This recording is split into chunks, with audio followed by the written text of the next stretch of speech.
we're back with review part 2. In our previous one we talked about corresponding parts, transformations, reflections, and similar shapes, but I forgot to mention one thing about reflections that I kind of want to bring up right now. You're going to have a question that says reflect something over the line of x equals y or y equals x. Well, what that means is y equals x. So if the x coordinate is 1, the y coordinate's got to be the same as the x coordinate, so it's 1. If x equals 2, the y coordinate's got to be the same, so it's 2. If x equals 3, y is 3. If x equals a negative 2, y is the same as x, so it's a negative 2. If I were to graph those points, there's 1, 1, 2, 2, 3, 3, negative 1, negative 1, negative 2, negative 2. It makes that line. Then they would want you to reflect it over that line. Now remember, equidistance, 90 degrees. What that really means is it's basically a rotation. That one day we spend on rotations, this would be actually a 180-degree rotation. We would just take our board, rotate it upside down, and still graph negative 2, 3. So I'd go over negative 2, 3, put our point, and rotate our board back the original way. That's a 180-degree rotation. We just didn't have a lot of time to do that. If you draw that line between A and A prime that we just put down here, that is 2, negative 3. That is a 90-degree angle because we have to do it at 90 degrees. And this distance is the same as that distance. When they ask you to reflect over the x and equals y line, that diagonal line right there, notice that both coordinates just changed. The negative 2 became a positive, positive 3 became a negative 3. It just changes both coordinates to their opposite signs. That's all that does. But that x equals y, that's that diagonal line right through the origin.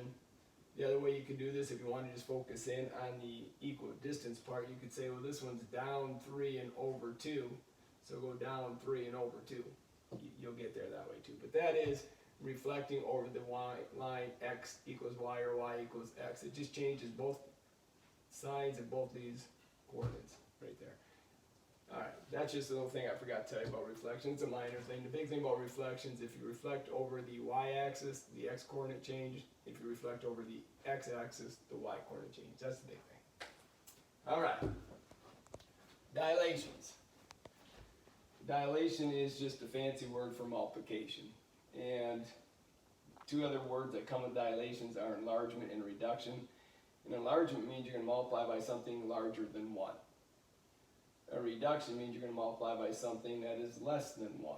And it just makes common sense. If you take the number 8 and you times it by 2, it becomes 16. So that means it got bigger, 8 got bigger. That's an enlargement. Well, if you took the 8 and you multiplied it in half and get 4, that means it got smaller. So something that gets multiplied by 1, 2, 3, 4, 5, or 6 is an enlargement. It's going to get larger. If you multiply by a fraction, you're going to get a smaller number, which is a reduction. That's all that means. Alright, let's try a dilation.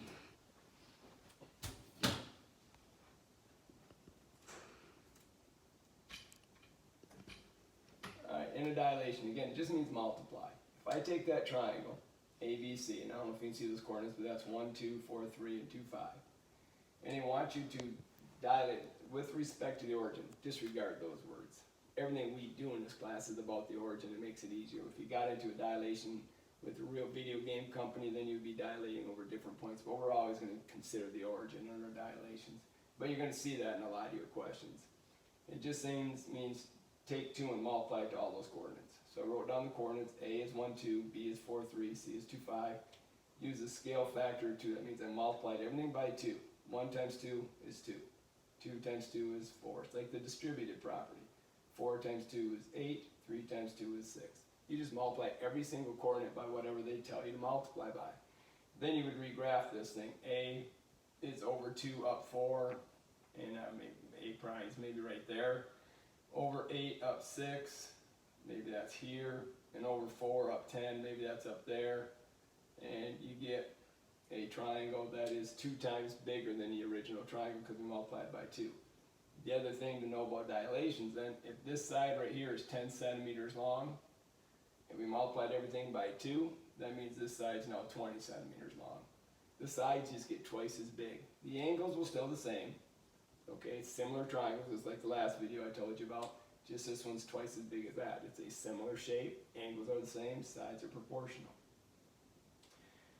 The hard question for 7th graders is find the scale factor. They give you two triangles, and they want to know what do they multiply by to get this triangle to become that one. I started with A, negative 2, 4, B is a negative 2, 10, and C is 6, 10. Notice there's no prime marks here, that's the original pre-image.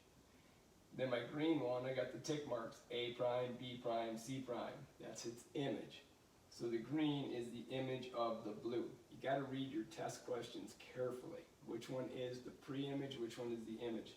The image is the new shape. When you look in the mirror, you see your image. You are the pre-image. Now, when you want to know the scale factor, you just need to take one of these blue coordinates and one of these green coordinates and set them up in a fraction. That will be your scale. If we go back up here and look at this question right here, if I take this one, 2, and that one, 4, and you always put the pre-image on bottom. Put the pre-image on bottom. That's that number. This was our pre. This is our image. Okay, and the pre goes on bottom, so that 2 goes on bottom. Its partner, its corresponding part, hat to hat, toe to toe. 4 over 2 equals 2. I can take this one and match it up with its partner over there. 4 over 2 is 2.